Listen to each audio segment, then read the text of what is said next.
school feeding, well, it was some intervention that they started. So it's a brainchild of theirs. It's commendable. Yeah. The NDC administration came and has continued with the implementation. No. You. I understand you. Of course, want to give what credit is due Caesar and to Caesar. Yeah. All right. Not denying the fact. Yeah. So there was a plan there this time around. Yes, but we came. We continued with the implementation. All right. Let's look we at have the expanded story. the scope. Let's look We're at the looking story to expand in it further. total. Thank you. 41 caterers had been overpaid over 200,000 cedis due to overstatement of the population of school children under the Ghana School Feeding Program in beneficiary schools by the coordinator of the program at the Sunyani West Municipality. The Auditor General, Richard Quartey, has therefore recommended the recovery of the amount from the caterers and also urged disciplinary action against the coordinator and any official involved in the overpayment. It's a very sad story, isn't it? Yeah, absolutely. And so I have a certain position on matters of this nature. Whenever some wrongdoing is uncovered anywhere under the sun, action ought to be taken. And so, I mean, if caterers were overpaid or have been overpaid, it means that they have received money for no work done. We have heard many complaints, I mean, emanating from caterers themselves that it's difficult for them to be paid for work done, etc. And so if some of them now have received money far in excess of the work they have done, why not? They ought to be brought to book. The money has to be recovered, and in addition to that, the recipients of the excess payments and those who have been responsible for the payments in excess ought to be dealt with according to law. I mean, it's as simple as that. So the whip has to be cracked, because this particular program is one that is laudable, and I commend them. I would give credit where credit is due for starting such a program. We have come, the scope has been expanded, we are looking to further expand it. Look, if you go to the rural areas, you see how useful this program is. Because of the introduction of this program, enrollment has increased. Even though the food is not as good as it it's better than nothing. If you go to the rural setting, where the nutritional component of the food is very important, considering that we are serving children. Yes, some improvements ought to be made, but it's better than nothing. I'm saying that if you go to places where poverty is abject, and you see how this program has actually contributed to increasing the figures in enrollment, you'd understand the point I'm making. And so for me, anybody who intends to sabotage the very existence of this program, they must be fished out and dealt with. Mustafa Hamid. Nanaba, you see, again, frankly, it is not to do politics. But we must ask ourselves, because the discussion, I was just reading an academic article that somebody did in 1970 on corruption in Ghana, 1960, and was quoting copiously from reports of various commissions that had been set up in post-66 period and so on to probe corruption. I'm just making the point to say that this is a phenomenon that has been there, absolutely no doubt about it.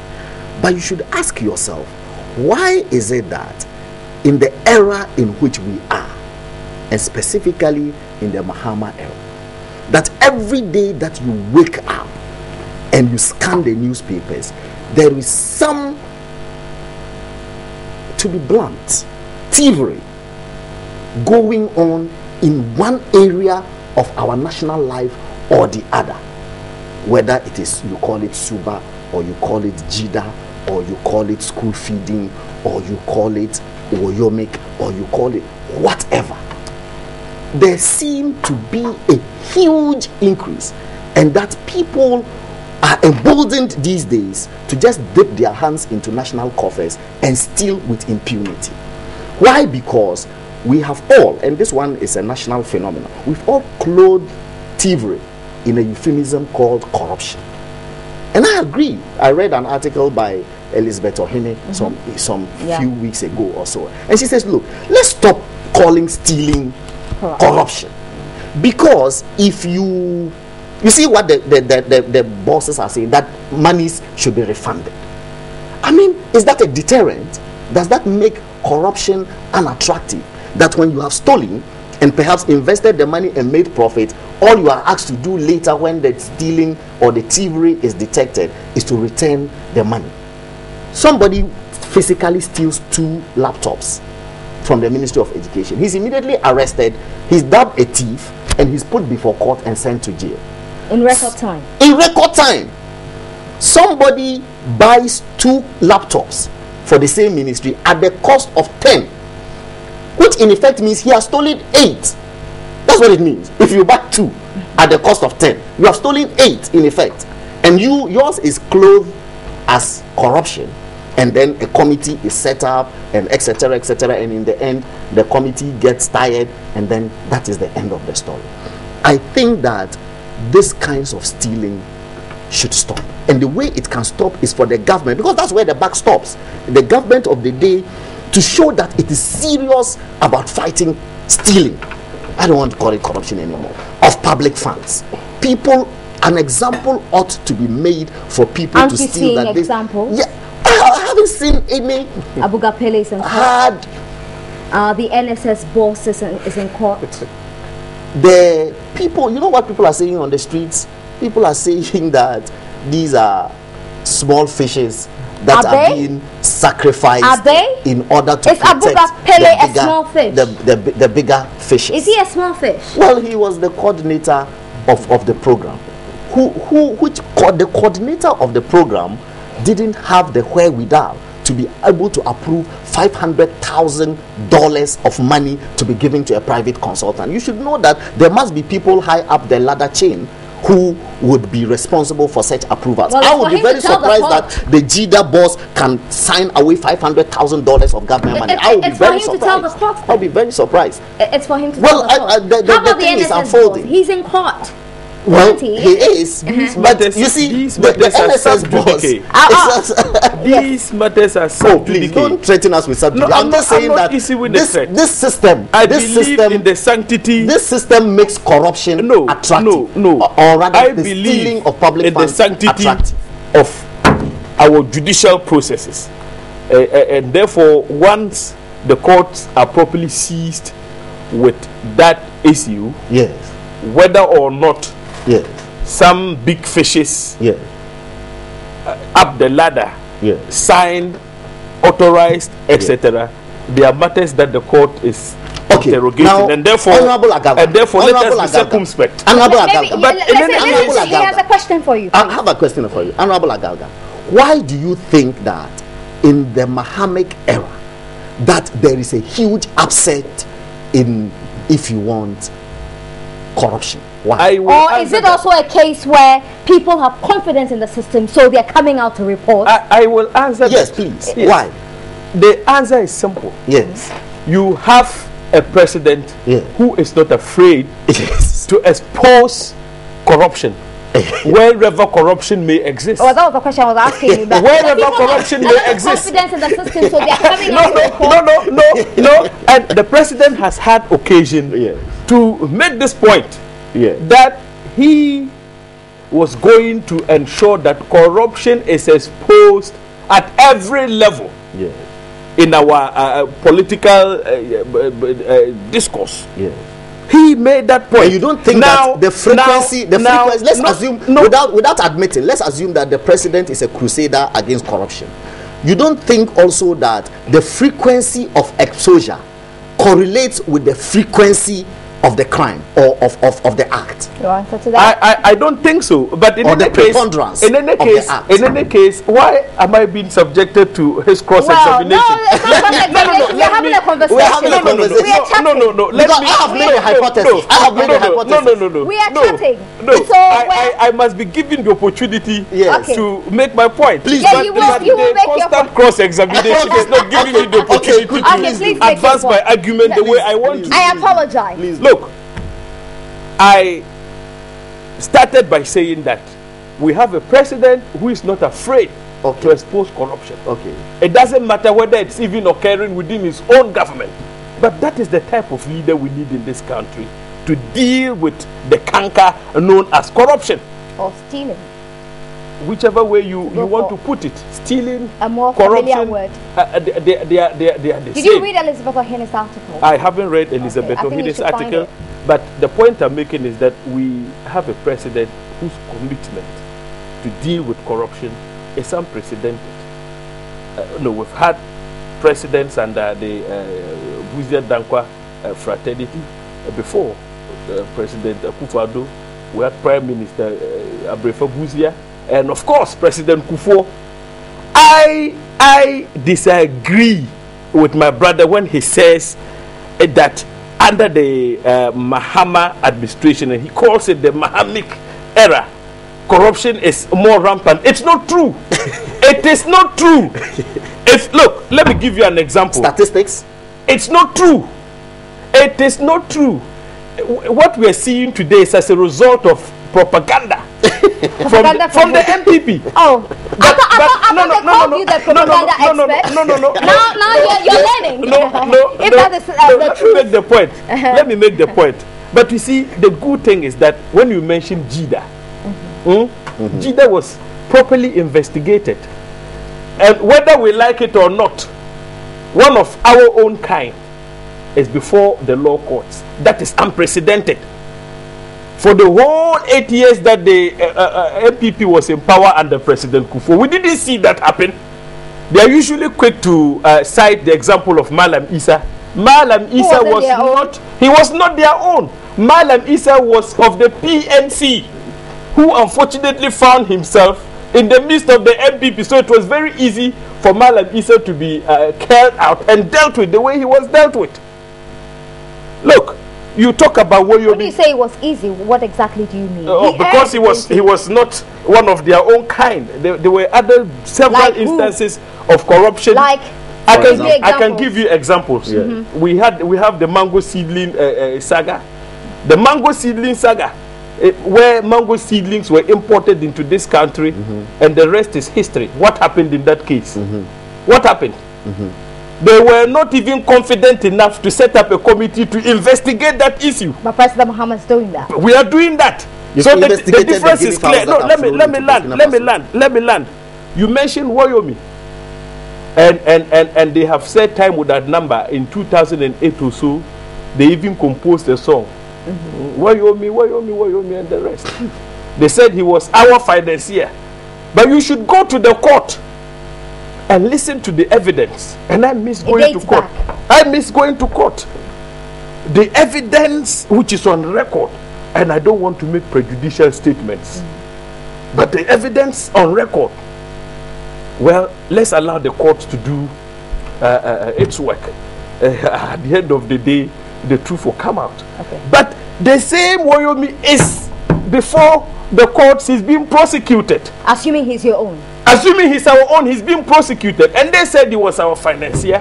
I have always said that, look, let's not even run away from that claim of the NPP that he was our financier. Let's accept that he was our financier. What is happening now? I believe that Woyomi has rights, which rights ought to be respected. Right? But at the end of the day, evidence is unfolding. His trial is ongoing. When judgment is eventually delivered, the evidence on record will become a matter of public record. Now you've also I've written NSS. Okay. NSS. If you cite the preliminary investigative reports, you find that the very reasons which have landed the NSS, former NSS boss, into trouble spans over a long period of time. Now, why didn't this whole issue come to the fore under the previous administrations? And I'm saying that I've cited preliminary investigative reports. But under President Mahama, the issues have been brought to the fore and action is being taken. Okay. Remember, he personally ordered the BNI to investigate the rot at the NSS. You think that is not commendable and that he's not interested in fighting corruption? We didn't see this happen under some other administrations, the MPP in particular. I've given you several examples. Ghana at 50. We'll come to Ghana at 50. The unending drill ship saga. We can talk about all these things. Honorable, let me ask you one question though. What should we make of the frequency of these issues coming up? The frequency is because you have a president who is not afraid to expose corruption. He's exposing it, he's dealing with it. And look, sometimes when I used to practice, you see, I always felt, very sad to see people charged and hauled before the courts. It's not a joke at all to be charged with some criminal offense and put in the dock. Wait till you go through that experience. It's not easy at all, because firsthand I experienced it when I was practicing. So for us to put a number of people before trial, before the law court, I don't know what people expect us to do within this democratic dispensation. Why? They want us to revert to the old days where we had kangaroo courts, where people sat behind screens and pronounced judgment. What he's trying to say in essence is that the president and his administration are showing commitment to the fight against corruption. Hence, or that's the appearance of their own in court. Did you do so? Well, in your 8 years in you have already put to him Malam Issa. He claims that Malam Issa was not part of us. I don't know what he means by not part of us, because the man, he didn't campaign on an NPP platform, but he was an NPP minister of state, and he was so prosecuted. But that is not even the question. You see, the picture that I want you to get is that people, if this is a regional level manager of a scheme, not even a national level person, and has the audacity to inflate figures to over 246,000. When we talk about leadership by example, that's what we mean. This guy is emboldened to do this because he knows and feels that at the national level, people are doing bigger things and getting away with it. So why not us?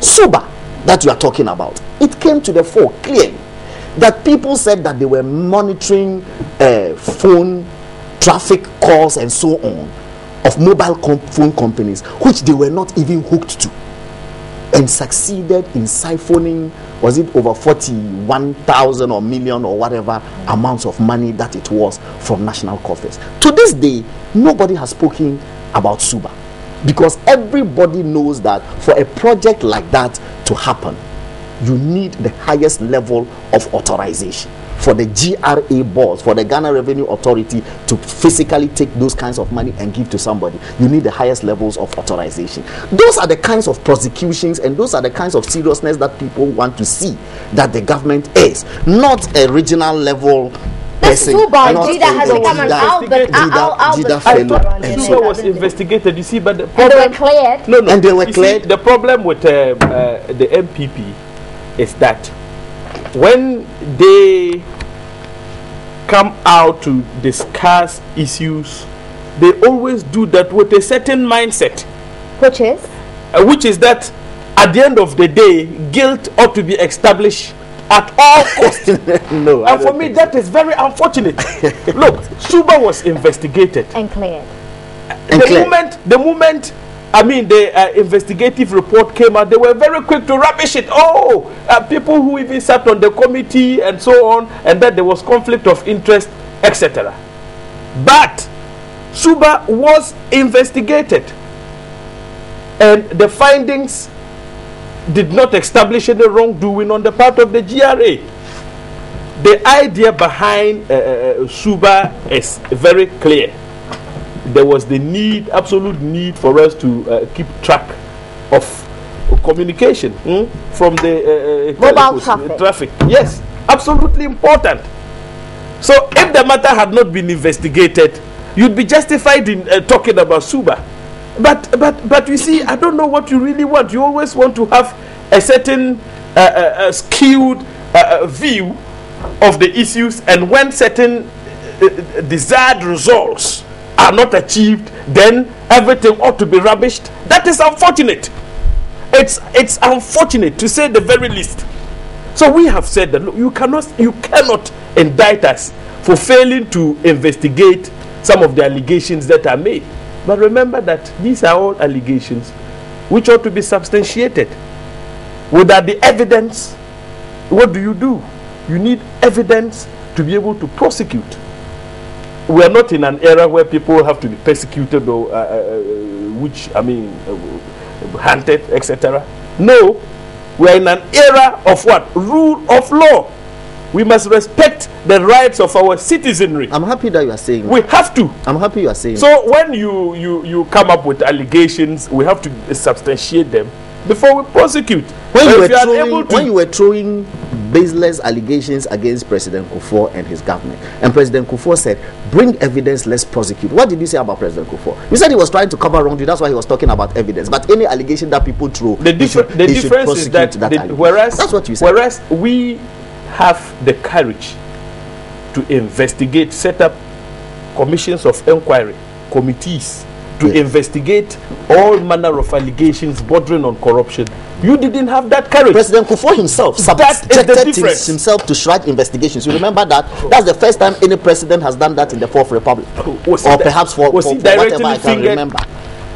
They talked about the renovation of his house, and so yes, remember, that is because President Kufuor was directly fingered, and so he needed to clear his name. And he did. But in a situation where